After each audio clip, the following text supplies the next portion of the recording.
BJP की विचारधारा ने हिंसा और नफरत फैला रखी है। भाई भाई से लड़ रहा है। एक धर्म का व्यक्ति दूसरे धर्म के व्यक्ति से लड़ रहा है। भाषाओं के बीच में लड़ाई हो रही है। एक जात दूसरी जात से लड़ रही है। और हम चाहते थे जो ये मोहब्बत का देश है, इसमें फिर से जैसे मैंने कहा नफरत के बाजार में मोहब्बत की दुकान खुलनी चाहिए।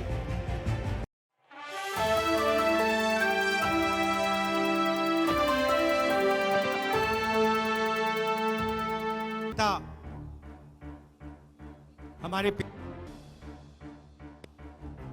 भाइयों और बहनों, आप सबका यहां बहुत बहुत स्वागत, नमस्कार। भैया इसको हटा दीजिए।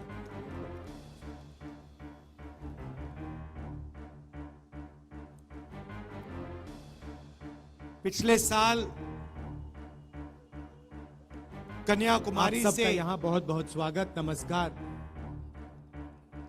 भैया इसको हटा दीजिए।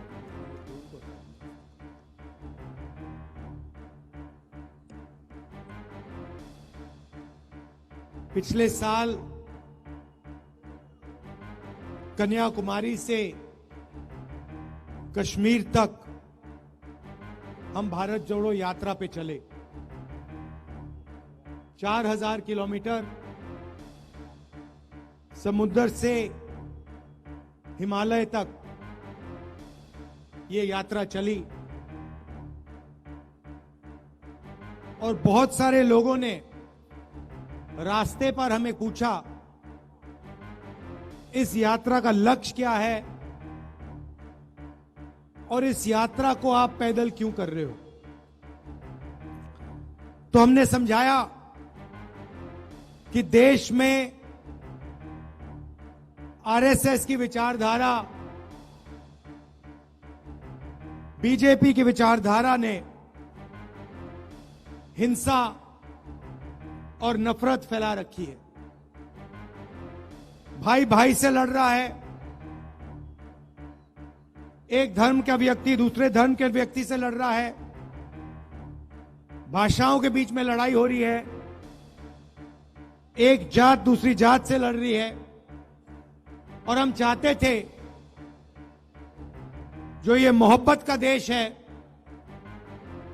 इसमें फिर से जैसे मैंने कहा नफरत के बाजार में मोहब्बत की दुकान खुलनी चाहिए।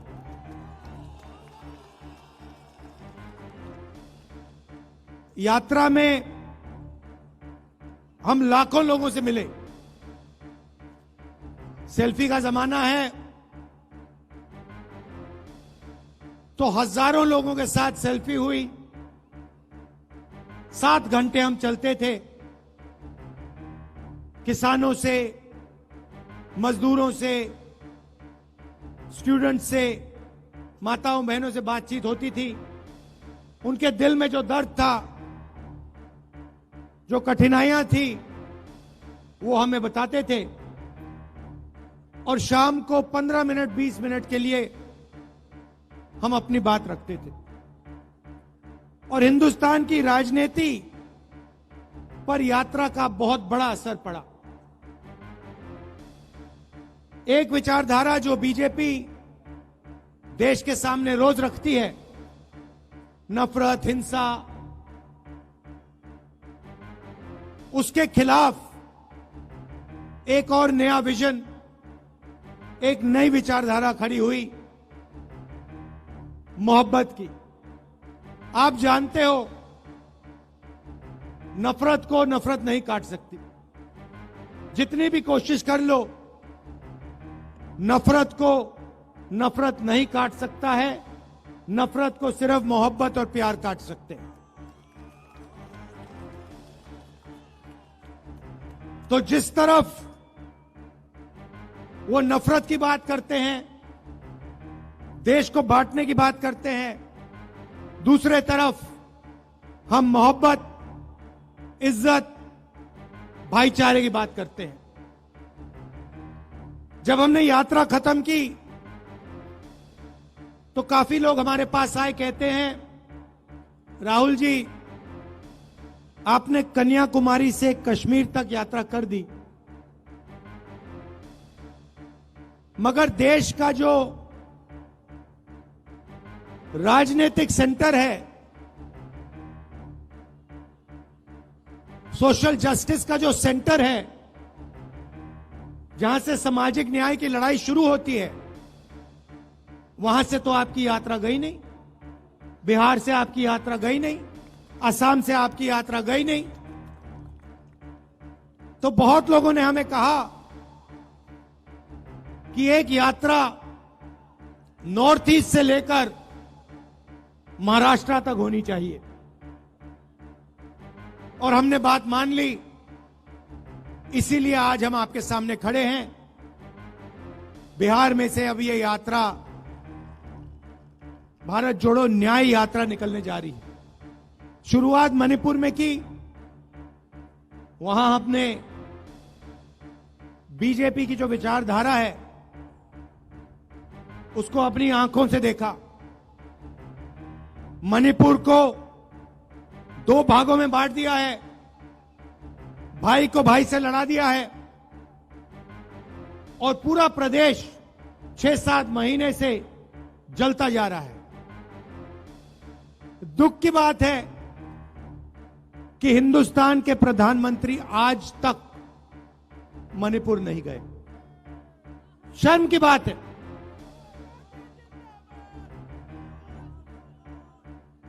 आज तक हिंदुस्तान के प्रधानमंत्री मणिपुर नहीं गए। मणिपुर जल रहा है, लोग मारे जा रहे हैं, घर जलाए जा रहे हैं, मगर आज प्रधानमंत्री वहां आज तक नहीं पहुंचे। तो ये देश की हालत है। अब बिहार में हमारा क्या लक्ष्य? इस यात्रा में हमने न्याय शब्द जोड़ दिया है। भारत जोड़ो न्याय यात्रा। और सच्चाई यह है कि आज के हिंदुस्तान में गरीब व्यक्ति को ना आर्थिक न्याय मिलता है, ना सामाजिक न्याय मिलता है।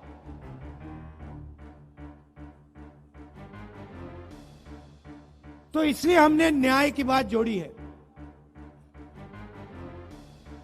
मोदी जी की सरकार में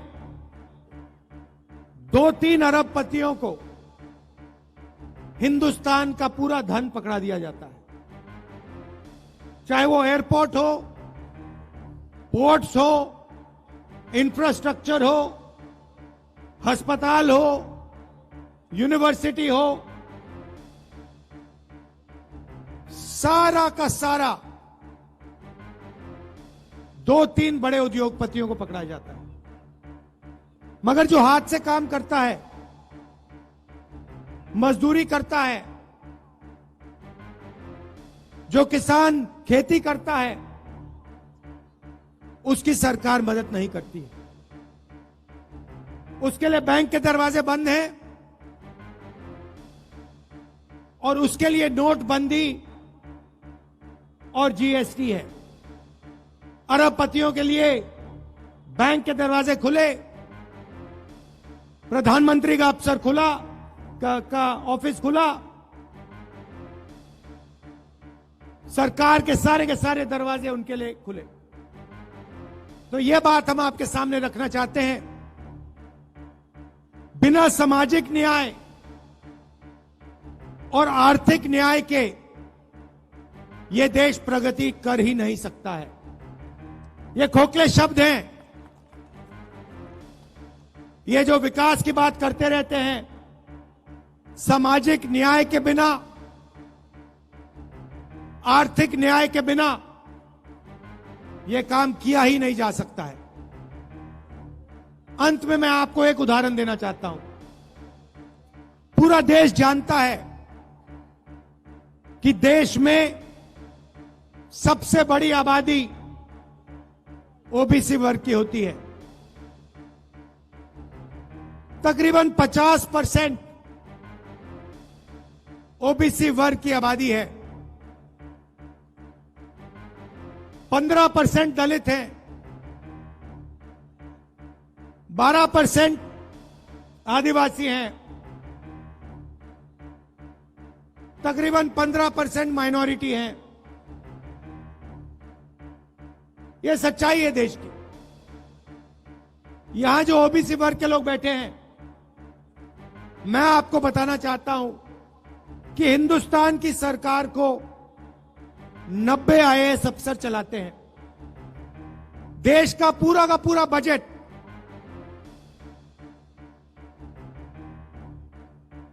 हर रुपया ये लोग निर्णय लेते हैं। डिफेंस में कितना पैसा जाएगा, स्वास्थ्य में कितना जाएगा, किसानों को कितना मिलेगा,